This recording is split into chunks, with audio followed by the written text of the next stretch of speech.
Hey, everybody, Musha the Scribe, sending all light, love, and healing energy out there to the celestial beings of the cosmos. Let's talk about telepathy and language for a little bit and the importance of both. I know when most people hear the word telepathy, you immediately go to the thought of someone speaking to you in a language through the mind. So they might not be talking out of their mouth, but you're assuming that you're going to hear their voice in your language in your head. That is a form of telepathy. But the more common form that's used every day, they even have a saying for it: 80% of communication is nonverbal. Body movement, breathing, eye contact, things of that nature. They all are the more natural form of the telepathy. All right. One of the major things that separates us as a people that people overlook a lot of the time is language. You don't understand them, they don't understand you. There's instant friction.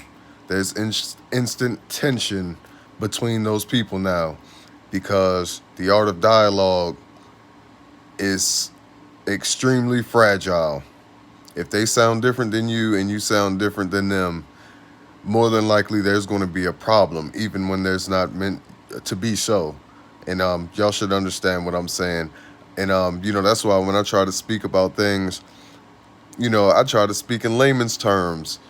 Um, I try to use a lot of analogies and things like that to give you a better understanding of what I'm talking about.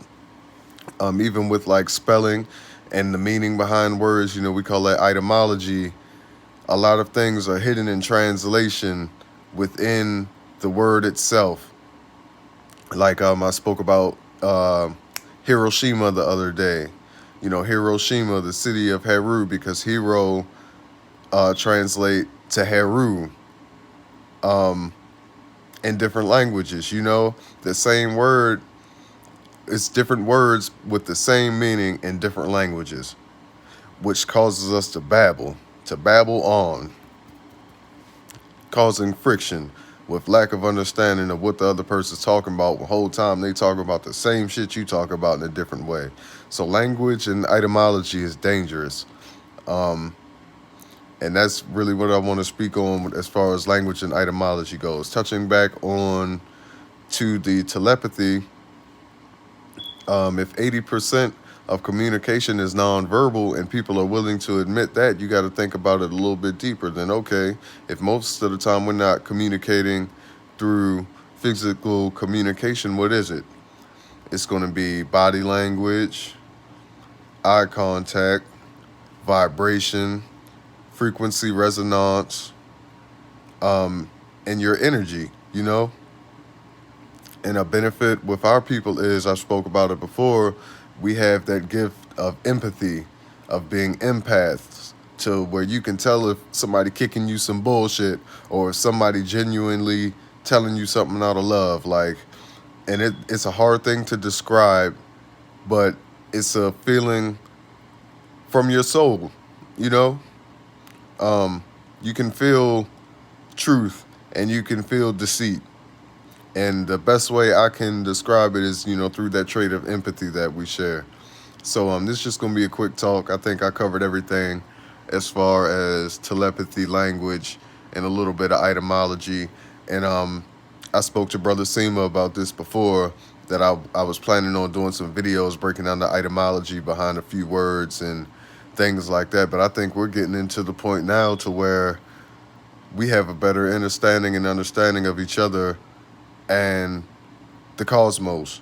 So the language may change soon, and it's more than likely going to be a non-verbal language again, to where that's like if me and my brother were in a situation and he looked over at me a certain way and I can feel his energy, I know what time it is. That's just using it as an example for real, because that's a more common trait. And you can probably experienced it with your brothers or sisters or mother or father or friends. You can feel people's energy. Like, man, your vibe's off. You'll be saying stuff subconsciously, but your soul means that shit. You know, it know what it's talking about. So once you can connect the two, and you're conscious of when your soul speaks to you, man, we'll be better off with the language and the etymology in this world, because a lot of these languages are cursed because they don't reverse the meanings behind a lot of things. And we'll get more deep into that. I'm gonna collect my thoughts, and I'll do another video on language etymology, cursive writing, and things of that nature. But for right now, I want to send out that love, light, and healing energy to all the celestial beings of the cosmos.